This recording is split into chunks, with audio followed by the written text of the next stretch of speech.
Soyez les bienvenus dans cette nouvelle vidéo au niveau des statistiques décisionnelles. Et pour ce qui concerne la vidéo précédente, on a eu à parler de l'estimation. Et je vous dis que l'estimation, ce n'est rien d'autre que une valeur approchée de la réalité. Donc, on avait travaillé sur l'estimation ponctuelle. C'est-à-dire que ça donne directement un nombre comme ça. Maintenant, on va parler de l'estimation par intervalle de confiance. Alors, pour ce qui concerne l'estimation par intervalle de confiance, on avait dit ça dès le début du chapitre que ça donne plus de chances que l'estimation ponctuelle. Alors, il faut savoir qu'un intervalle de confiance sur le paramètre pour un niveau de confiance de quoi? Le niveau de confiance, c'est 1 moins alpha. On va parler de alpha. Donc, ou comment? Un niveau de risque alpha. Donc, vous avez un intervalle de confiance. Et là, on vous pose la question. L'intervalle de confiance que vous venez de donner là, vous êtes confiant à combien de pourcents? C'est bon? Comme par exemple, je vais poser la même question. Je suis en train de faire cette vidéo à quelle heure? Là, vous dites que c'est à partir de 17h30 à 22h. Et on vous pose la question. Vous êtes confiant sur cet intervalle-là à combien de pourcents? Et lorsque vous dites que vous êtes confiant à 90%, là, votre seuil d'erreur ou bien terme d'erreur là-bas, qui est alpha, ça serait comment? Ça serait 10%. Parce que vous êtes confiant à 90%. Donc, ce qui veut dire que la confiance et l'erreur donnent 100%. Toujours, la confiance est supérieure à l'erreur. C'est bon? Alors là, on suppose que l'alpha est comprise entre ouvert 0 et ouvert 1. Donc, un encadrement du type. Donc, si on conçut cela, vous allez voir que lorsqu'on calcule la probabilité de A inférieur ou égal à et θ inférieur ou égal à quoi? Égal à B, vous allez trouver toujours la confiance. La confiance est 1 moins alpha. C'est bon? Et une réalisation de cet intervalle de confiance est notée. Comment vous notez l'intervalle de confiance? Voilà. Vous dites intervalle de confiance à combien? Le pourcentage, le degré. Donc, ça fait 1 moins alpha. Donc, vous pouvez dire, je construis un intervalle de confiance de 90% et puis je donne l'intervalle. C'est bon? A, point virgule. Normalement, il y a B. C'est bon? Il y a B. Et voilà. Maintenant, là, on dit exemple. Si par exemple, j'ai un alpha qui est égal à 5%, alors ma confiance est égale à combien? C'est égal à 95%, ou soit comment? 0,95. Donc, là, nous sommes arrivés à un niveau que vous devez vraiment comprendre ces logiques. Alors, pour construire un intervalle de confiance, il faut connaître les trucs. Comme quoi? Voilà. Il faut connaître l'estimateur ponctuel du paramètre. Comment? Qu'est-ce que cela veut dire? Vous allez voir que dès le début du premier chapitre, je vous ai dit que partout on va essayer d'aller, il faut connaître quoi? Les distributions. Lorsqu'on parle de distribution de la moyenne, quels sont les estimateurs à ce niveau? On a 3 distributions, donc c'est ça que nous allons essayer de parler ici. Alors vous allez voir que pour estimer mu, qui est la moyenne de la population, on utilise quoi? On utilise un estimateur comment? La moyenne de l'échantillon. Pour estimer aussi la variance de la population, on utilise comment? La variance de l'échantillon. La proportion, on utilise comment? F. Donc, il faut savoir que X bar, ça et ça constitue comment? Constitue les estimateurs. Ponctuels, bien sûr. En dehors de ça, pourquoi il faut connaître ces éléments-là? Je vais vous le dire. Lorsqu'on va construire, vous allez voir que ce sont ces éléments-là qui vont vous servir de calcul. On y va. En dehors de ça, il faut connaître aussi la distribution de l'échantillon. Est-ce que c'est la distribution de la moyenne, la distribution de la variance ou bien la distribution de la proportion? S'il s'agit de la moyenne, il y a 2 lois. S'il s'agit de la variance, il y a 2 lois aussi. S'il s'agit de la proportion, il y a une loi qui tend vers une autre. Ça, je ne veux plus développer ça parce qu'on a tant parlé de ça. Et la dernière partie, soit le dernier élément, c'est quoi? Le degré de confiance ou seuil d'erreur. Il faut connaître l'un des deux. C'est bon, et puis c'est fini. Alors, on va aller sur un tableau. Moi, j'utilise un tableau qui va récapituler tout pour que vous ne souffrez pas. Alors, on va d'abord utiliser l'intervalle de confiance de la moyenne. C'est bon? Alors, lorsque je dis l'intervalle de confiance de la moyenne, vous-même, vous savez dans quelle distribution nous sommes, non? Ça, c'est la distribution de la moyenne de l'échantillon. Alors, regardez bien. Nous avons d'abord 2 lois. Donc, ici, j'ai mis les lois. Les conditions. Et comment construire l'intervalle de confiance pour une seule population et pour deux populations. Alors, rapidement, pour la loi, nous avons la loi normale, la loi de student. Donc ici, les conditions, je vous laisse, vous-même vous savez, pour utiliser la loi normale, il faut que cela s'agisse d'un échantillon de grande taille, c'est-à-dire N supérieur ou égal à 30, une population normalement distribuée avec la variance de la population connue ou non. C'est bon? Voilà, comment construire l'intervalle de confiance? Très important. S'il s'agit d'une population, bien sûr, vous voyez pourquoi je vous disais de connaître cet élément là, non? Voilà, ça fait la moyenne de l'échantillon, plus ou moins. Pourquoi plus ou moins? Parce que c'est un intervalle. On fera plus pour mettre à droite et on fera moins l'ensemble là pour mettre à gauche. Donc, raison pour laquelle on dit plus ou moins. Z alpha sur 2, Z alpha sur 2, vous allez lire ça sur la table statistique et comment la variance de la population, racine carrée plutôt de la variance de la population, ou soit l'écart type de la population, divisé par racine carrée de quoi? Racine carrée de n. Voyez, non? Voilà. Ou encore, là, nous sommes dans le cas où on veut encadrer même le mu. Donc, comment on veut encadrer le mu même, c'est très simple. Vous gardez cette formule et puis c'est fini. Alors, regardez bien, j'ai mis mu même, donc j'ai fait ça là, x bar. J'ai fait moins l'ensemble là et puis j'ai mis ça de ce côté. Et j'ai fait plus l'ensemble là et puis j'ai mis ça de l'autre côté. C'est comme ça on le fait. C'est bon? Alors, pour aller au niveau de la population, c'est lorsqu'il s'agit de deux populations. Là, c'est très simple. Comme vous le savez, ça fait D qui dit x bar 1 moins x bar 2. C'est ça ici. Maintenant, plus ou moins, Z alpha sur 2 toujours. Mais ici, on va essayer de changer cet élément. Donc, ça fait racine carrée de quoi? Ça fait la variance 1 divisé par sa taille de l'échantillon plus la variance 2 divisé par la taille de l'échantillon. C'est l'ensemble là. Si vous maîtrisez bien le premier chapitre, rapidement ici, ça serait juste un jeu pour vous. Donc, rapidement, c'est fini ça. Hein, et ça vient souvent à l'examen. Vous avez ces formules-là et puis c'est fini, c'est KO. Maintenant, quand est-ce qu'il faut utiliser la loi de student? Vous-même le savez, petite taille et la variance inconnue, bien sûr. Par exemple, laquelle vous allez voir et inconnu. C'est deux conditions simultanément. C'est bon? Alors, vous allez voir de manière très simple que c'est la même chose. Hein? Ça fait x bar plus ou moins. Cette fois-ci, ça ne serait plus z, ça serait t alpha sur 2. Donc, vous allez lire sur la table statistique t alpha sur 2 de n moins 1. Vous allez lire ça l'ensemble là sur la table statistique.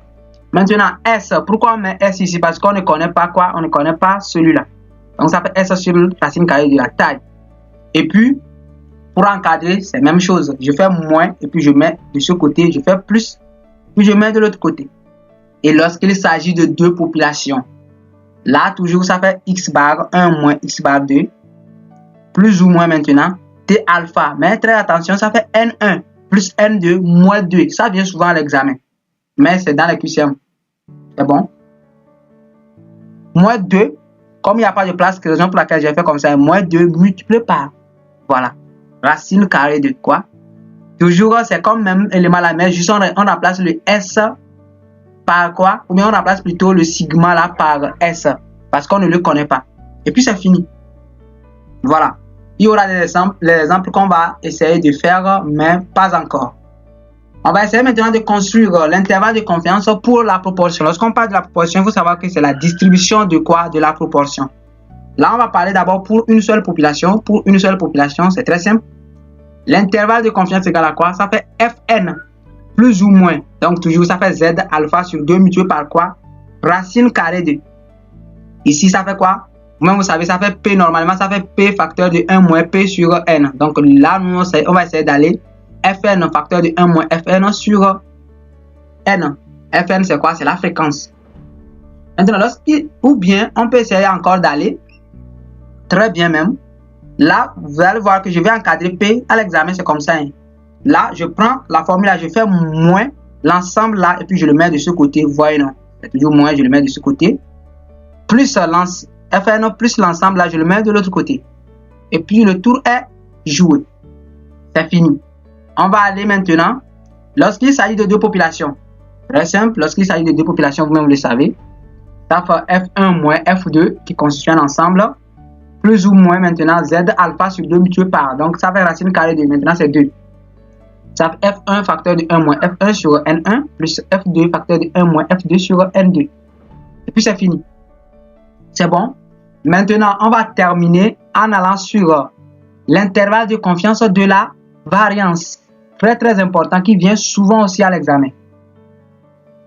Alors, pour notre très chère variance, vous-même vous le savez que c'est la distribution de la variance. Mais ici, waouh, écoutez bien, même si vous avez bic rouge, notez ça quelque part. À ce niveau, nous avons deux estimateurs. Il y a le premier estimateur, lorsqu'on connaît, regardez bien, lorsqu'on connaît la moyenne de la population mu. Ça vient souvent à l'examen. Lorsqu'on connaît la moyenne de la population mu, alors notre S là, c'est égal à quoi? Ça fait 1 sur N. Il n'y a pas moins 1. Parce qu'on connaît. Donc, somme de X, somme de quoi? XI moins mu. Parce qu'on connaît mu. Vous voyez, non? Voilà. I allant de 1 à N. Regardez, c'est très important. C'est bon? Voilà, je vais vous donner son second en même temps. Lorsqu'on ne connaît pas mu, donc lorsque mu est inconnu, vous voyez, non? C'est la même chose. Mais ici, on corrige avec moins 1 et on fait XI moins, ça ne serait pas mu parce qu'on ne le connaît pas, on met encore X bar. C'est très important, les deux. Donc, on peut vous dire l'estimateur, sachant que mu est connu, ou bien dans le studio, même vous allez voir directement que mu est connu. Alors, on revient ici. Alors, comment construire l'intervalle de confiance? Pour construire l'intervalle de confiance, c'est très simple. On va construire autour de la variance. C'est bon? Alors, je tiens à vous dire un truc. On a trois distributions, bien sûr. Au niveau de la première distribution, qui est la distribution de la moyenne, on construit l'intervalle de confiance autour de quoi? Autour de mu et non X bar. On peut vous poser cette question-là à l'examen. Ou bien vous allez voir que l'encadrement se fait normalement avec les mêmes. Après le calcul, vous allez trouver même chose dans les propositions, mais vous allez voir qu'eux, ils vont encadrer X bar. Non, ce n'est pas X bar, on encadre toujours mu. Au niveau de la proposition, on encadre toujours P et non F. Et au niveau de la variance, on encadre toujours l'élément là et non l'élément là. C'est bon? On peut encadrer l'élément là ou bien on peut encadrer l'élément là, c'est la même chose. Alors, comment vous allez essayer de construire l'intervalle de confiance? Voilà. Pour l'intervalle de confiance, ça fait quoi? Ça fait N multiplié par S là au carré. On vous donne ça directement. C'est bon? Et là, divisé par quoi? Divisé par qui 2 de alpha sur 2 de N. Parce que c'est ça, vous mettez toujours dans cette partie N. Ça, vous allez faire la lecture sur la table statistique. Ça, le sujet va vous donner ou bien vous-même vous allez calculer. Et puis, vous dites que c'est inférieur à quoi? C'est inférieur à celui-là. Ce qui est inférieur à quoi? Ça fait 1 de ça. Maintenant, cette fois, ici, ça fait 1 moins alpha sur 2. C'est la différence. Ici, ça fait 1 moins alpha sur 2. Ça aussi, vous allez lire ça sur la table et puis vous calculez. Ou bien, lorsque, dans les sujets aussi, le monsieur va loin pour vous donner l'intervalle de confiance sur l'écart type. Là, votre réponse, vous appliquez racine carrée sur ça.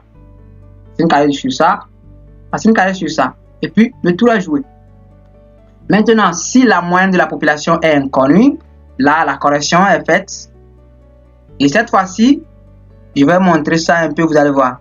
Cette fois-ci, au lieu d'aller avec n s carré, là, on y va avec n moins 1 de s carré. Alors, un petit secret, c'est que si vous connaissez réellement la moyenne de la population, bien sûr, vous allez avec les n. Si vous ne connaissez pas, là, vous allez avec n moins 1. Et puis, le tour est joué. Alors, je continue. Donc, vous allez voir qu'à ce niveau, comme on ne connaît pas la moyenne de la population, là, la correction est faite comme je viens de le dire. Et puis, là où il y a n, on fait n moins 1 multiplié par s carré. Celui-là, ça fait qui 2 de alpha sur 2 de n moins 1. On va lire ça. C'est bon. Et ici, on fait 1 moins alpha sur 2. Et on va lire ça sur la table statistique. Ça, sur la table, ça, on va calculer nous-mêmes. Et puis, on fait le calcul de l'ensemble. Et on choisit la bonne réponse. Ça peut être trèfle, qui veut dire qu'il y a deux propositions. Là, vous faites racine carrée des deux. Et puis, ça joue aussi.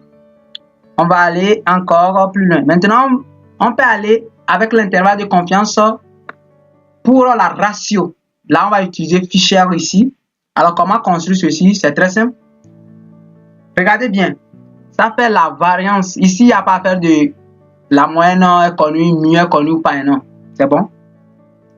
Ça fait la variance de l'échantillon de l'élément 2 de la population 2 sur la variance de l'échantillon de la population 1 multiplié par le Fisher de 1 moins alpha sur 2.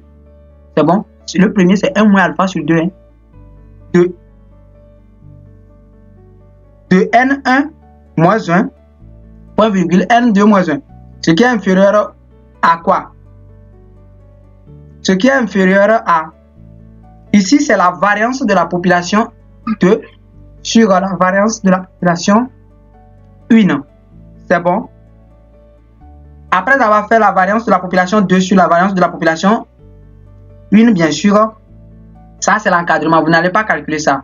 Donc, vous allez calculer l'élément là. Vous allez calculer l'élément là. C'est ça que vous voulez encadrer. Et cette partie, c'est la même chose hein, comme l'élément là. Mais ici, cette fois-ci, vous allez faire alpha sur 2. C'est la différence entre les deux. Maintenant, au cas où alpha ne se trouve pas sur la table, alors vous allez essayer de changer comme je l'ai toujours fait. Vous-même, vous connaissez cela. Je l'ai déjà appliqué. Là, vous allez dire que ça fait 1 moins alpha sur 2.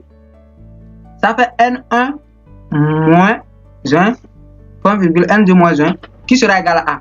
Ça fait 1 sur quoi? Alpha sur 2. Mais cette fois-ci, vous changez les bornes. Ça ne serait plus N1. Regardez ici, ça ne serait plus N1 moins 1.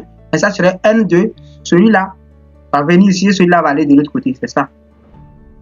Et puis le tour est joué. Donc rapidement, on va terminer ce qui concerne l'intervalle de confiance. Alors, il y a des applications. C'est bon?